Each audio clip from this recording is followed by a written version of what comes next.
샬롬 샬롬 샬롬 샬롬. 하나님 사랑합니다. 여러분 주 안에서 사랑합니다. 사무엘하 10장 14절에서 19절 암몬과의 전쟁 함께 살펴보도록 합니다. 14절에 보니까 뭐라고 말씀하고 있어요. 암몬 자손은 아람 사람이 도망함을 보고 그들도 아비새 앞에서 도망하여 성읍으로 들어간지라. 요압이 암몬 자손을 떠나 예루살렘으로 돌아가니라. 아람 사람이 자기가 이스라엘 앞에서 패했음을 보고 다 모임에 하다데셀이 사람을 보내 강 건너 쪽에 있는 아람 사람을 불러내매 그들이 헬람에 이르니 하다데셀의 군사령관 소박이 그들을 거느린지라.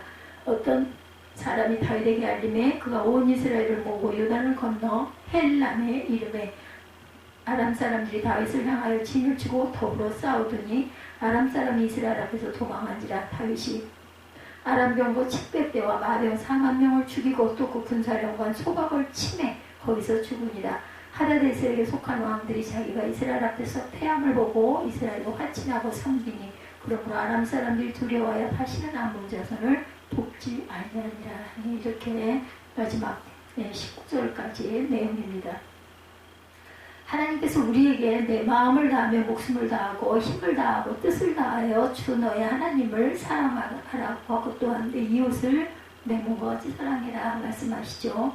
유명한 선한 사마리아 사건 여러분들 잘 아시죠. 율법사가 예수님을 시험하려고 내가 무엇을 하여야 영생을 얻겠느냐라고 묻습니다. 예수께서 마음과 몸과 뜻과 힘과 모든 성품을 다하고 하나님을 사랑하고 내 이웃을 내 몸과 같이 사랑하라고 말씀하시면서 행동으로 선한 사마리아인처럼 실천해라 말씀합니다. 예수님은 지금도 우리에게 동일한 명령을 하고 계시지만 현실적으로 실천하기 어려운 그런 세상이죠. 10대 청소년들이 연못에 빠진 남성의 구조 요청을 무시하고 비웃으며 동영상을 촬영해서 미국 사회가 큰 충격에 빠진 사건이 있었어요. 미국 남부 플로리다주 올랜도 근교의 한 연못에서 31세 남성이 익사체로 발견되어서 수사하던 경찰이 14세에서 18세 청년 5명이 이 남성이 연못에 빠진 상황을 동영상으로 촬영해 소셜미디어에 올린 것을 발견하게 됩니다. 경찰 조사에 따르면 청년들은 남성이 연못에 빠져 허우적거리고 도와달라고 외쳤지만 이들은 구조 요청을 무시하고 웃고 심지어 조롱하면서 동영상만 촬영하면서도 신고조차 하지 아니하고 현장을 떠난 것으로 밝혀졌어요. 야권자가 처벌을 원했지만 법조계에서는 비판할 수는 있지만 처벌할 수는 없다라고 의견을 제시합니다. 성삼위 하나님께서 선행을 하라고 하셨고 세상의 흐름을 이렇게 흘러가는데 우리는 도대체 어떻게 살아야 할 것인가. 본문의 사건을 통해서 하나님의 음성을 귀 기울여 봅니다. 세월이 흘러 이스라엘 왕 사울이 죽은 후에 다윗이 왕이 되고 암몬 왕 나하스도 죽고 아들이 왕이 되었어요. 다윗은 나하스의 장례식에 조문사절단을 파견하죠. 근데 암몬의 반백들은 하나님에게 다윗이 조객을 보낸 것이 왕의 부친을 공경하는 줄로 아느냐. 다윗이 신복들을 보내어 그 성읍을 엿보고 탐지하여 산락시키고자 하냐 아닌가라고 말합니다.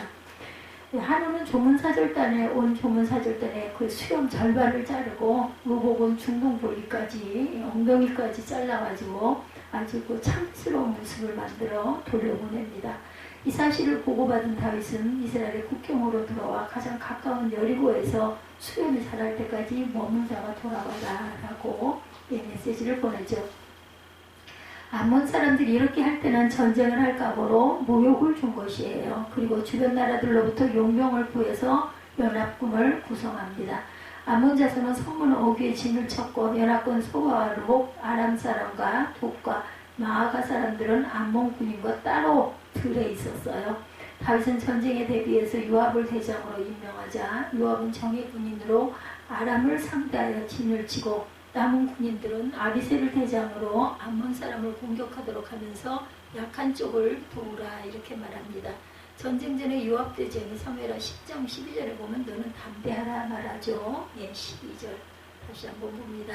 너는 담대하라. 우리가 우리 백성과 우리 하나님의 성읍들을 위하여 담대히 하자. 여호와께서 선히 여기시는 대로 행하시기를 원하노라 이렇게 말하죠. 다윗은 전쟁에 대비해서 요압을 대장으로 임명하자. 요압은 정예군으로 아람을 상대하여서 진치고 남은 군인들은 아비새를 대상으로 암몬 사람을 공격하도록 하면서 약한 쪽을 도우라. 요압 대장이 말한 것이 바로 시작, 너는 담대하라. 우리의 삶이 힘들 때 우리가 항상 기억해야 될 말씀입니다. 우리가 우리 백성과 우리 하나님의 성읍들을 위하여 담대히 하자. 여호와께서 선히 여기시는 대로 행하기를 원하노라. 아멘.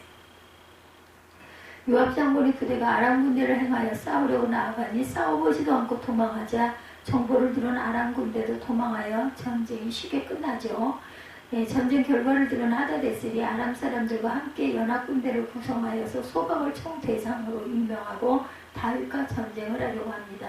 다윗이 헬란에서 이들을 격하여 아람 병거 700대와 마병 4만을 죽이고 군대 장관 소박을 죽입니다. 하다데셀에 속한 왕들은 이스라엘과 화친하고 섬기고 아람들은 다시는 아몬을 돕지 않았다. 이게 결론이 10장 마지막 19절에 보면 그러므로 아람 사람들이 두려워하여 다시는 암몬 자손을 돕지 아니하였다. 이렇게 끝나요. 암몬의 배경에는 다윗의 사절단에게 모욕적인 행위를 한 것은 봉신국의 위치에서 벗어나기 위해서였고 다윗이 암몬과의 전쟁을 한 것도 종주국의 위치를 지키기 위함이었어요. 배경으로 보면 역사적인 배경을 말씀드리면 암몬의 나하스가 야베스 길르앗을 공격하여 포위를 했을 때 야베스 사람들이 3일상 11장 1절입니다. 그러지 말고 우리와 조약을 맺읍시다. 우리가 당신을 섬기겠다 이렇게 제의하죠. 그래서 나하스는 내가 너의 오른쪽 눈알을 빼내어 온 이스라엘을 욕보일 터인데 그래도 좋으냐면서 사실상 거절을 합니다. 야베스 장로들은 7일간 여유를 달라고 한 다음에 모든 지파에게 연락을 해요. 소식을 전해들은 사람들은 모두 목놓아 울었고 사울도 기부하에서 소식을 들었을 때 하나님의 성령의 강력한 임재로 인하여 사명을 느낍니다. 사울은 결의수 한 쌍을 끌어다가 각을 떠서 이스라엘 전 지역에 보내면서 누구든지 사울과 사무엘을 따라 나서지 않는 자는 이 모양이 되리라라고 선포를 하죠. 백성들은 두려워서 이스라엘 사람이 30만, 유다 사람이 3만이 모입니다. 사울의 군대가 암몬을 무찌르고 이스라엘은 암몬의 종주국이 되었고 또한 암몬은 봉신국이 되었어요. 사울은 반대 세력을 누르고 사무엘의 주도로 길갈에서 즉위식을 올리고 임금이 되죠. 결국 다윗이나 암몬은 감정의 문제가 아니라 자국의 이익을 위해서 행동했던 것입니다. 그래서 우리가 느끼는 교훈이죠. 우리가 세상에서 당하는 모든 일도 하나님이 꼭 도와주셔야 한다.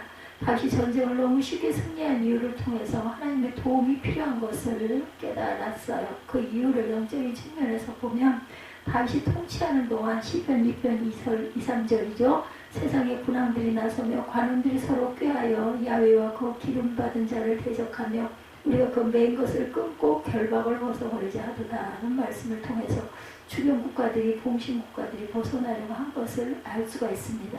그 이유를 영적인 측면에서 보면 요압의 군대가 아람과 싸우려고 나아가니 그들이 도망하였고 암몬군은 아람군이 도망하는 것을 보고 또 도망을 하죠. 그리고 하다데셀에게 속한 왕들도 쉽게 항복을 하고 맙니다. 그러나 하나님께서 아브라함에게 창세기 2장 2, 3절에 내가 너로 큰 민족을 이루고 내게 복을 주어 내 이름을 창대하게 하리니 너는 복의 근원이 될지라. 너를 축복하는 자에게는 내가 복을 내리고 저주하는 자에게는 내가 저주하리니 땅의 모든 족속이 너를 인하여 복을 얻을 것입니다. 이렇게 말씀합니다. 출애굽기 19장 5, 6절에도 세계가 다 내게 속하였나니 너희가 내 말을 잘 듣고 내 언약을 지키고 너희는 열국 중에서 내 소유가 되겠고 너희가 내게 대하여 제사장 나라가 되며 거룩한 백성이 되리라. 너는 이 말을 이스라엘 자손에게 고할지니라. 언약의 근거에서 승리를 주신 거죠. 그러므로 우리의 재산을 지키기 위해서 하나님의 공의를 위해서 싸워야 할 때가 있다. 그때마다 우리가 항상 명심할 것은 하나님께 묻는 것입니다. 하나님의 뜻이라는 믿음이 생기면 사무엘상 17장 47절이죠. 전쟁은 야훼에게 속한 것인즉 그가 너희를 우리 손에 넘기시라고 선포해야 한다라는 것. 우리의 싸움은 무엇이에요? 구약에서 보복법으로 국가의 질서를 지켰죠. 생명은 생명으로, 눈은 눈으로, 이는 이로, 손은 손으로 복수해서 질서를 지켰어요. 근데 신약에서는 로마서 12장 14절에 너희를 핍박하는 이를 축복하라 축복하고 저주하지 말라고 합니다. 성경 어디에도 소송을 하지 말라거나 소송으로 문제를 해결하라고 하신 말씀이 없어요. 솔로몬의 1,000번제를 통해 재판을 잘할 수 있는 지혜를 얻었죠. 하나님은 법을 진행하고 범죄를 제지하기 위한 국가의 공권력을 바탕으로 한 법원의 재판권을 인정해 주셔요. 로마서 13장 1절에서 7절입니다. 그러므로 범죄적인 폭행, 합법적인 요구 그리고 다른 다양한 분쟁들이 소송을 통해 정당하게 해결이 될 수 있다. 그러나 싸움의 핵심은 영적인 것임을 명심해야 된다는 거죠. 그래서 6장 12절에 우리의 심은 혈과 육에 대한 것이 아니요 정사와 권세와 어둠의 세상 주관자들과 하늘에 있는 악의 영들에게 대항합니다. 우리는 상대가 악하게 행동해도 인내가 필요하다라는 것. 그래서 10장 30절입니다. 원수 갚는 것이 내게 있으니 내가 갚으리라 하시고 또다시 주께서 그의 백성을 심판하시리라 말씀하신 것을 우리가 아노니. 예. 게임 이론에서는 사람들이 반복적으로 상호작용된 되갚기 전략을 사용하면 서로 선의가 선순환 되는 협력적 관계로 발전시킬 수 있다라고 주장을 합니다. 상대방을 배신하는 그러한 그 전략이 더 많은 혜택을 얻고 더 유리하다는 거죠. 실제로 많은 사람이 자신이 필요할 때는 상대방의 선에 기대어 단물을 빼먹고 상대방이 어려울 때는 외면하는 배신 전략을 많이 사용합니다. 그러나 이런 사람들은 일시적으로 자신의 그 야근 꽤 의존에 번성하는 것처럼 보이나 쉽게 몰락합니다.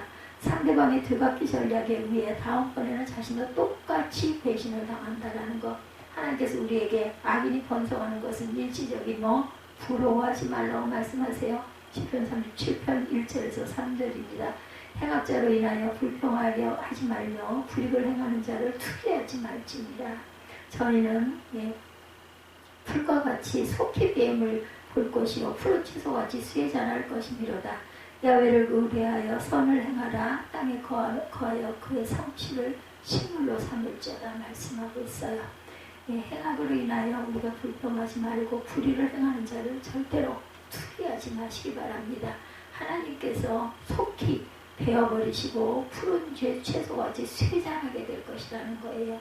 하나님만을 의뢰하고 선을 행하고 또한 땅에 거하여 그의 성실을 식물로 삼고 감사할 줄 아는 저와 여러분이 되시기를 주님의 이름으로 축복합니다. 기도하시겠습니다.